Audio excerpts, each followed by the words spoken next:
Well, good morning, guys. Big A coming to you live from the station camp Greenway. Come on, get up. We got work to do today. It's going to be an awesome day. What a fun Super Bowl it was. I'm going to be honest with you, though. Those commercials was the worst commercials I've ever seen in my entire life in the Super Bowl. I will have to tell you, though, the Skittles commercial was my favorite. I loved that guy throwing those Skittles up through that window. That's not why I'm here to talk to you about today, though. Hope everything was awesome for you this weekend. I took a little break, unplugged completely, took my Eno up in the woods behind my house and stretched it out and took a nap. Big A laid up there for an hour and a half. Kind of broke it down on my own. Thought, regenerated. I'm fired up. I'm ready to go today. I want to talk to you about partnerships. And I thought about it yesterday when I was watching the game. There's rules to the game. You know, you rough the passer and there's a 10 or 15 yard penalty, or you go out of bounds and ball's placed at the spot of the foul, or whatever. You understand what I'm saying? There's rules. And what we do in partnerships, though, we shake hands with our best friend and say, let's go into business together. And that's not the way you do it. I'm just telling you. Let me tell you from experience. I've had about a dozen partnerships now over the years. This is the only business, viewed from the top, that I don't really have a partnership. I do have partnerships inside of that, but not really like a partner in this business. Only business I've ever owned in 38 years that I didn't have a partnership. I'm going to be honest with you. If I didn't have a partnership, I would have never got started. A lot of you guys know my background. I came from a very humble beginning. I didn't have any money, and so I had to go out and find a couple of guys, give away 2/3 of the business to form a partnership. God really blessed our business, and years later I was able to buy out my partners. But what I'm saying is don't let people steal your dreams. Don't let them stop you and say, oh, you can't go in partners, it will never work. That's not true. A partnership that's well designed can work unbelievable, and it's fun. But don't do it just on a handshake. Don't just go to your best friend and think it's sexy to go in business together and form a partnership. That's not the way you do it. We've got guys in the mastermind right now that are forming partnerships, and they're going to do amazing because they're amazing guys. And I've been coaching them along and helping them understand the process that you need to do. And a couple of things that I was thinking about. First of all, there needs to be an operating agreement. It's kind of the rule book, the same way the Super Bowl had the rules for that game. As all games in business, we have an operating agreement. One of the key components that you need to think about is the formula for the sale.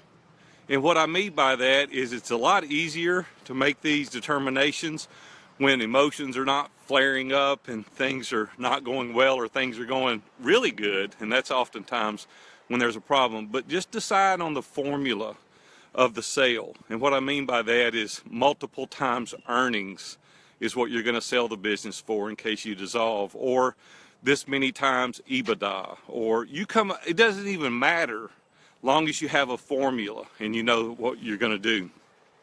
Also, in this online world, there's products, and then there's audiences that we have, the email list, if you will. Who owns that product? You need to determine that in case you dissolve your partnership. Also, what if one partner dies? And that's not a pleasant thing to think about, but it's very, very possible. I've had partners that have passed away since we were in partnerships together. And what do you do in case one dies? Now, I'm in partners now with some guys.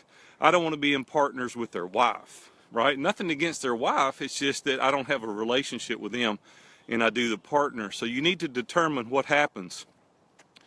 Do you have, my mind's blank, the Key Man Insurance. I've got a couple of notes here I wrote down so I wouldn't forget, and I still forgot.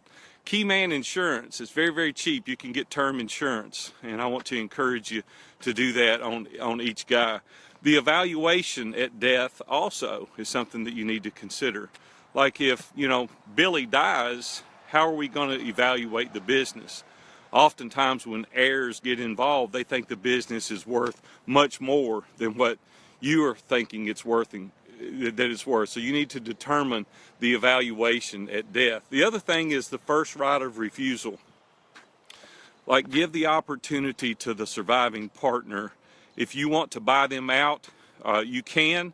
and you have to offer the same amount of money that someone else is willing to. But you always want a first right of refusal when you're in partnerships with anybody. The next thing is, what if the business requires additional cash influx? How long do you have? When is it due? What if the partner can't come up with the money?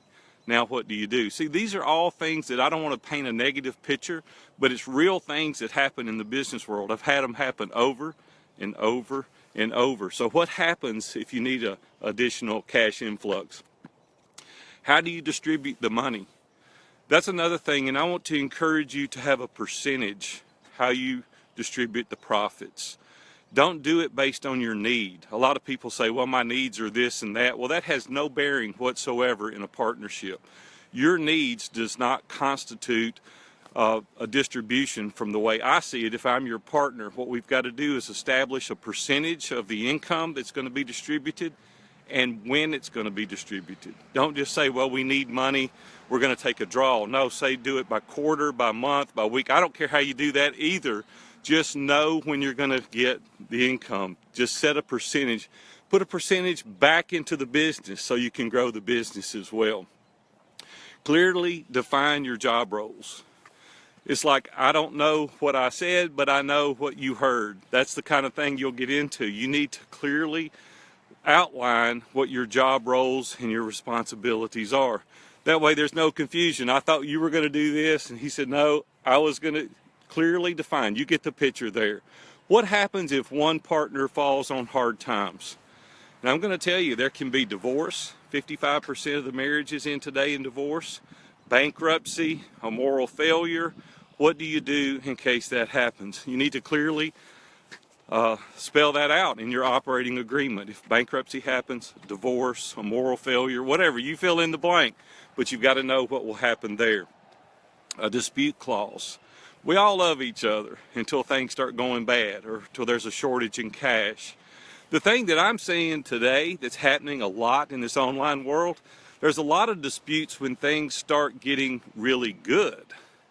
It's like, oh man, you're getting more money than you deserve as a result of what you're doing.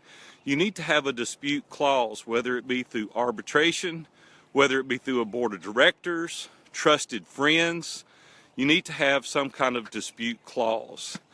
Guys, listen to me. You want to keep your friends long term, and they'll be that way if you'll have this operating agreement. The last final thing I want to mention to you is mission, vision, and values. You need to be sure that you're on the same page. And I want to encourage you, regardless, you say it's my family, it's this. Let me tell you what I did. Brooke and Holly worked for me for years. And I had a 7-page employment agreement with my daughters. You say, Big A, that's cold. No, it's because I love them so much. I want them to know the days off, their comp time, when they can go on vacation, what they're expected to wear, when they're expected to be there. That way there's no misunderstanding. They understand in the beginning. I've had every member of my family work for me at some point or another. And I'm telling you, you need to have an operating agreement, these job roles defined, so that you'll continue to love those guys, so they'll continue to be your friends. We bought a condo once, 4 of my best friends and I, in Florida. 5 years we had an operating agreement. We had all these things that I'm telling you. We're still best friends today because we knew what the rules are. Don't let somebody steal your dream. If you want to go in partners with somebody, go in partners with them. But spell the rules out and you'll still be friends long term, and you'll know exactly what you've got to do in order to be successful. Well, hey, it's time to get back after it. I still got some walking to do. You guys have a great day. I'm Big A. I'm out of here. We'll see you.